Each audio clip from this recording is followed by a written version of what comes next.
guys, Disney Mando Gallery for Season 2 just dropped on Disney Plus, and I wholeheartedly recommend that you check it out.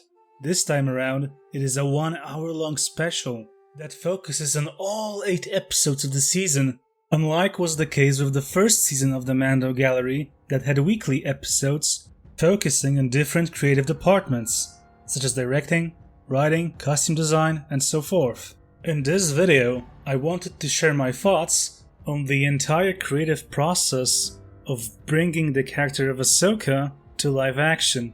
Let's get right into it. I think the thought of bringing Ahsoka to live action crossed Dave's mind immediately when they started the pre-production on the first season of The Mandalorian. It's a character that George and I created. She's one of the first things I ever drew for Clone Wars. We cast Ashley Eckstein to be the voice of the character, and she brought such a great energy to Ahsoka in the animated series. People know this character. They've watched her grow up, and the challenge was to take all of the elements we had and evolve them into this live-action version. The thing is, animation is a very distinctive medium, and with Ahsoka being such an established character, there were a lot of challenges and risks involved in bringing her to live action. Ashley Eckstein brought that character to life with her personality, and the look and the feel of that character was always designed with animation in mind. Fans always had a strong sense of what makes Ahsoka Ahsoka. How do you go about translating all that into live action? It was incredibly important to Dave Filoni in particular that the audience that has grown up with Ahsoka felt like that what we did in The Mandalorian was respecting what had come before.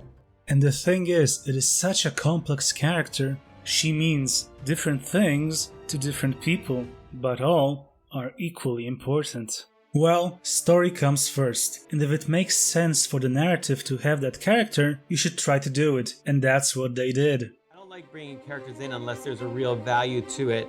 So when I wrote the episode with her in it this year, it really was about how can we learn this child's name, who would know these things. Grogu and I can feel each other's thoughts. What's fascinating with her is she's the first character that we've met that really actually knew Yoda. So for her, it's bringing back all these memories and things that aren't unlike what the viewer experienced as well when they saw the child for the first time. Though I think nothing was set in stone before they actually talked to Rosario and did some screen tests with her. Usually you write first and then cast after, but I am convinced that this time around with Ahsoka, they really wanted to make sure that the character just felt right before fully committing to including her in live action. Another thing that I suspect is that the Rebels sequel was already in very early stages of pre-production, but after they cast Rosario, they decided to resolve some of those narratives in live action rather than animation, which is why we are getting an Ahsoka live action show instead of an animated Rebels continuation. With that being said, I still think we might get more of an animated Ahsoka, not just during an earlier timeline, for example in The Bad Batch, but also past the Mandalorian timeline. I see no reason why we should not see Ahsoka in both mediums if the story does make sense. How cool would it be, at least I think it would be cool, to see Ahsoka in animation with Ashley's voice just moments after we saw her in The Mandalorian. Perhaps after the live-action Ahsoka show concludes, her story will continue in a brand new animated show. I, for one, wouldn't mind that at all. The more Ahsoka, the better. I mean, sure, in theory, they could overuse her, but I don't think Dave Filoni would do that, and I completely trust him with that character.